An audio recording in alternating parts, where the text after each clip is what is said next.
Suman TV ప్రేక్షకులకి నమస్తే.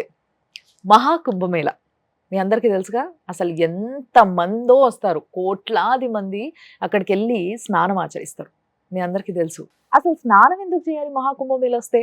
దీని గురించి ఇంకా చాలా విషయాలు తెలుసుకోవాల్సి ఉంది. అందుకోసమే ఈరోజు మనందరికీ బాగా పరిచయం ఉన్న గురువు గారు, ఆయన ప్రముఖ ఆస్ట్రాలజర్ కూడా మీ అందరికీ తెలుసు. ఆయనే శ్రీకృష్ణ సుధి గారు.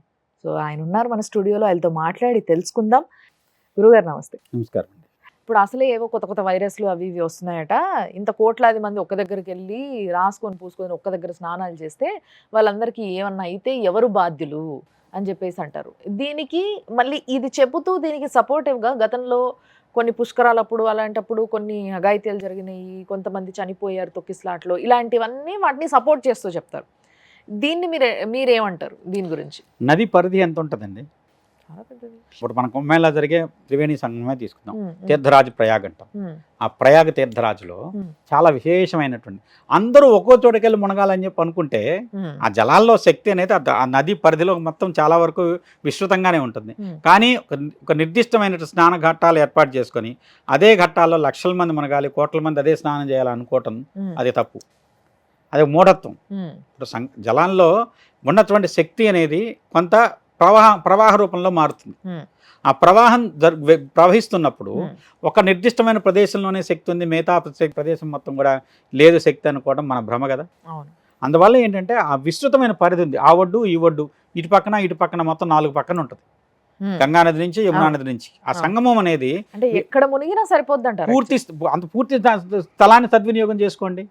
ఒక ఘాటో 2 ఘాట్లో పెట్టుకునే దానికంటే కొన్ని ప్రత్యేకమైనటువంటి పరిధులను విస్తృతపరచండి.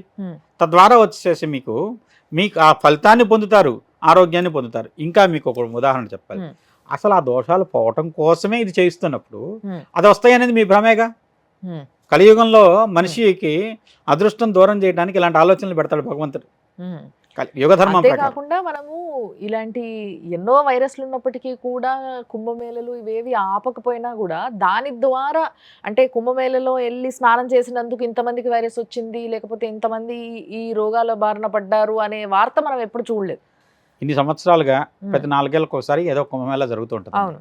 జరుగుతున్నప్పుడు నేను ఒకసారి కుంభమేళాకి వెళ్ళినప్పుడు హరిద్వార్లో పూర్ణ కుంభకి వెళ్ళినప్పుడు నేను వెళ్ళిన రోజు మౌని అమావాస్య రోజు వెళ్ళాను. 1 కోటి మంది స్నానం చేశారు. నాకేం కాలేదు, కోట్ల మందిలో ఎవరో చిన్న చిన్న సంఘటనలు జరుగుతాయి కానివ్వండి, అందరికీ వైరస్ వచ్చి ఇంతమందికి నష్టం జరిగింది, ఇంతమందికి ప్రమాదం జరిగింది అని చెప్పే విధంగా అయితే ఏం లేదు. ఇంకా మీకు ఇంకోటి చెప్పాలి. ఈ సంవత్సరం ఏదన్నా ఉంటే కొత్త ఉగాది తర్వాత, మన ఉగాది తర్వాత ఒక సూర్యగ్రహణం తర్వాత అయితే కొంచెం జాగ్రత్త పడటం అవసరం. సూర్యగ్రహణం కంటే ముందే జరుగుతుంది కాబట్టి అంత ప్రమాదం ఏం లేదంటారు. Okay okay.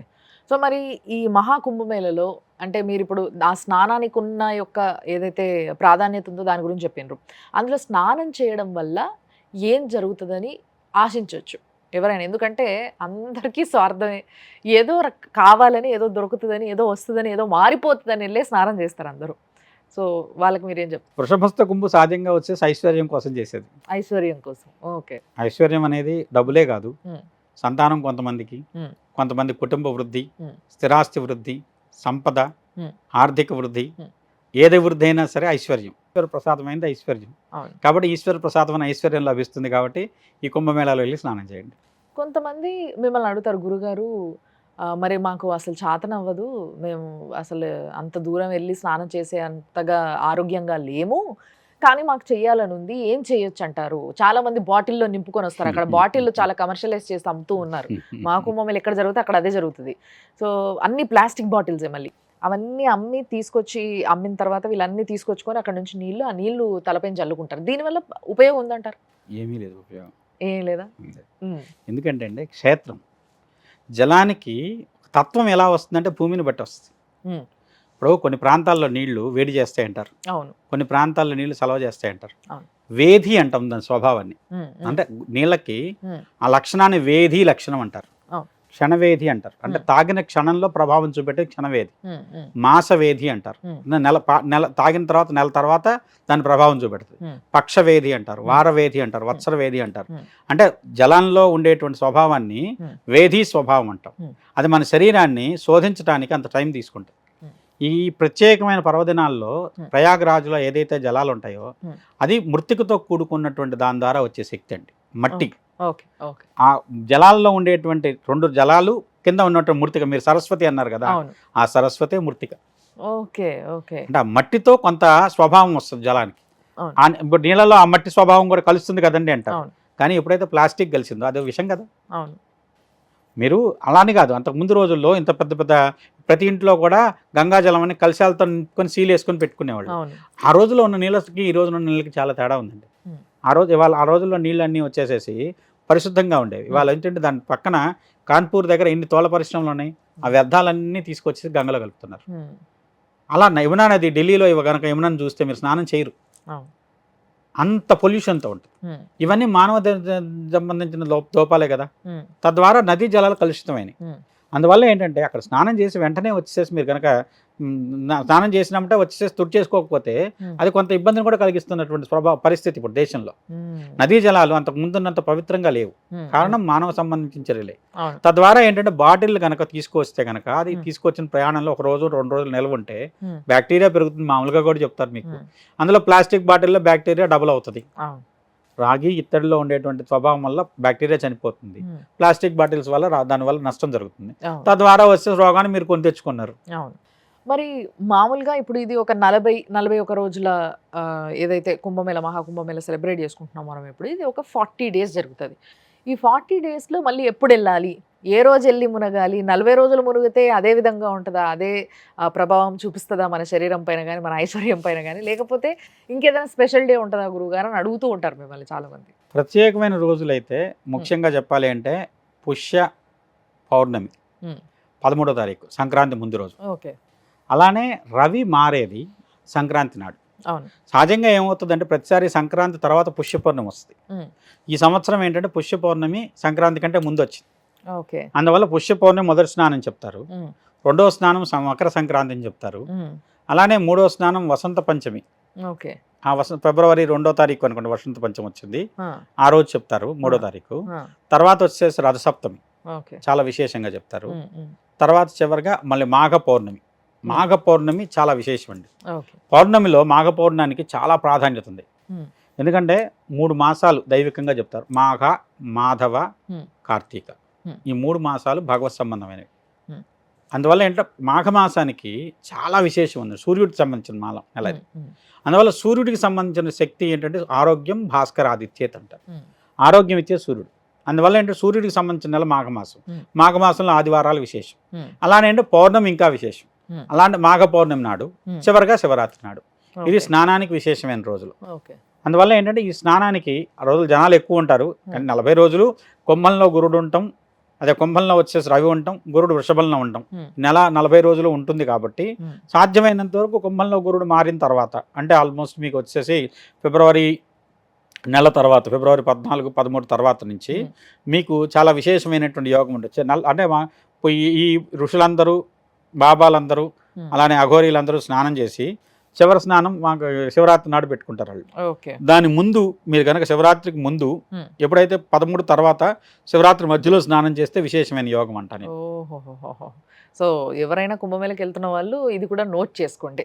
అండ్ ఇంకొకటి గురుగారు, ఇప్పుడు అక్కడ ఆ ఘాట్లో ముఖ్యంగా ప్రయాగరాజ్కి వెళ్ళినప్పుడు మహాకుంభమేళ మొదలవ్వబోతుంది అన్నప్పుడు వెళ్ళి చూస్తేనే, నేను వెళ్ళి చూస్తేనే అక్కడ రకరకాల పూజలు అండ్ కొంతమంది పిండాలు పెట్టడం ఇలాంటివి కూడా చేస్తూ ఉన్నారు. మరి ఈ కాలంలో ముఖ్యంగా ఈ కుంభమేళ సమయంలో అక్కడ ఏదైనా పూజలు, దానాలు ఇవేమైనా చేస్తారా, చేస్తే బాగుంటుందా, ఏంటి అసలు ఫలితం అనేది? సహజంగా అంటే ప్రయాగలో కనుక చేసే దానం విశేషం అండి. ఏ దానమైనా దాంట్లో ప్రత్యేకంగా ఏం చెప్తారంటే అండి, దానం అన్నమాట మీరు ఏదో లక్షలు దానం చేయాలి, కోట్లు దానం చేయాలి అని పెట్టుకోమాకండి. ప్రత్యేకంగా నారికేళ్ల దానం, అంటే కొబ్బరికాయను, తర్వాత కుష్మాండ దానం. కుష్మాండాన్ని మంచి గుమ్మడికాయను తీసుకొని దాన్ని నదీ జలాల్లో వదిలేసేయండి. దానం అంటే నదికి దానం చేయండి, దానికే దానం చేయండి. దానివల్ల విశేషం అండి. పంచనారికేళాలు, కుష్మాండం ఈ దానం వదలమంటాడు. తర్వాత పంచరత్నాలు దానం చేయటం. పంచరత్నాలు అంటే మనకి ఏవైతే కాంతితో కూడుకున్న ముత్యం పగడం తీసేసేసి, గోమేతికం వైడూర్యం తీసేసి మిగతా 5 రత్నాలు, మాణిక్యము, పుష్యరాగము, పచ్చ, తర్వాత వచ్చేసేసి మనకి నీలం, వజ్రం, ఈ 5 పంచరత్నాలు అనుకోండి. ఈ 5 రత్నాలని దానం చేయటం. యథాశక్తి మీకున్న ఓపికను బట్టి దానికి ప్రత్యామ్నాయంగా ఏదో ఒకటి అలాంటి రంగుతో కూడుకున్నటువంటి వస్త్రాలు కానివ్వండి ఉపయోగపడేవి. ఇప్పుడు రత్నం అనేసరికి పిచ్చిరాళ్ళని రత్నాల కింద దానం చేసేసేసి మేము ఏదో దానం చేసాం అక్కడ అనేది నిజంగా అయితే ఫలితం రాదు. కాబట్టి ఏంటి, ఒకవేళ రత్నం దానం చేయలేరు, 5 వస్త్రాలు తీసుకోండి, 5 రంగులవి, అవి దానం చేయండి. చాలా మంది సాధువులు ఉంటారు, వస్త్రం తీస్తే తీసుకుంటారు అందరూ, అలాంటివి దానం చేయండి, మీకు పుణ్యం వస్తుంది. తర్వాత వాళ్ళు సద్వినియోగం చేస్తారు కాబట్టి మీకు దాని ఫలితం వస్తుంది. కాబట్టి వస్త్రాలు దానం చేసినప్పుడు మాత్రం అక్కడ ఉన్న నాగ సాధువులకో ఎవరికో చేయాలి, చేసుకోవచ్చు, మంచిది. దానివల్ల ఇప్పుడు రత్నాలు దానం చేయమంటామండి. రత్నం అనేది వాళ్ళ ఉన్న పరిస్థితుల్లో ఇప్పుడు వజ్రం దానం చేయాలి, 1 క్యారెట్ అయినా ఎంత అవుతుంది, దాదాపు 3-4 లక్షలు అవుతుంది. అవన్నీ చేయలేము మనం. అందువల్ల ఏంటి, దాని బదులు ఒక తెల్లటి వస్త్రం దానం చేయండి, పుష్యరాగం పసుపు వస్త్రం దానం చేయండి, అలా 5 రంగుల వస్త్రాలు 5గురికి దానం చేయండి, చేయగలం కదా, ఇలాంటివి చేయండి. అంతే తప్పితే ఇప్పుడు దీంట్లో వచ్చేసేసి దాంట్లో గోదానం చేయండి. కొంతమంది ఏంటంటే ఎప్పుడైనా ప్రయాగ వెళ్తే వేణి దానం చేస్తారు, అంటే భార్యను తోట మీద కూర్చోబెట్టుకుని జుట్టు కత్తిరించేసేసి దాంట్లో స్నానం చేసేసి మళ్ళీ తాళి కట్టేసేసి, అంటే అప్పటి వరకు ఇక్కడ కొన్ని దోషాలు ఉంటాయండి. అంటే ముఖంగా మాట్లాడాలంటే మీడియా ముఖంగా ఇప్పుడు భార్యాభర్తలు ఇద్దరు సంసార జీవితంలో గడిపేటప్పుడు కొన్ని సందర్భాల్లో వచ్చేసి కలవకూడని రోజులు ఉంటాయి. ఆ రోజులు ఇద్దరు కలిసినప్పుడు వాళ్ళకు కొంత శాపమో లాంటి ఒక రకమైన దోషం ప్రాప్తిస్తుంది. అలాంటి దోషాలు పోవడం కోసం ఈ ప్రత్యేకమైన స్నానాలు. పితృతిథుల్లో కలవకూడదు అంటాం. అలానే దానికి వచ్చేసేసి అమావాస్య లాంటి తిథుల్లో కలవకూడదు, అనధ్యయనం అంటారు, అలాంటి త్రిషడాయాలు అంటారు, ఆ రోజుల్లో కలవకూడదు. ఇలాంటివి కలిసినప్పుడు సహజంగా కొన్ని దోషాలు సంక్రమిస్తాయి. ఆ దోషాలు పోవటం కోసం ఇలాంటి స్నానాలు కానివ్వండి దానాలు కానీ చేస్తే విశేషమైన ఫలితం ఉంటుంది. ఓకే, చాలా ధన్యవాదాలు గురుగారు. ఎందుకంటే అక్కడికి వెళ్తున్నారే తప్పితే ఏం చేయాలో తెలియని వారందరికీ కూడా ఒక మంచి ఇన్ఫర్మేషన్ ఇచ్చారు మీరు. చాలా థ్యాంక్స్. నమస్కారం. సో చూసిండ్రు కదా, సో ఎవరైనా వెళ్ళాలి మహాకుంభమేళకి అని ప్లాన్ వేసుకుంటున్న వాళ్ళు కావచ్చు, లేకపోతే ఆల్రెడీ వెళ్ళిన వాళ్ళు కావచ్చు, ఇలాంటి డీటెయిల్స్ అన్నీ తెలియకుండానే వెళ్ళి మొక్కడం వల్ల లేకపోతే స్నానాలు చేయడం వల్ల ఏం లాభం తెలుసుకోవాలి కదా, అందుకోసం ఆ ప్రయత్నంలో భాగంగానే ఈ మా ఎపిసోడ్ అనమాట. తప్పకుండా చూడండి, తెలుసుకోండి, నెక్స్ట్ జనరేషన్స్కి కూడా పాస్ ఆన్ చేయండి. చూస్తూనే ఉండండి సుమన్ టీవీ.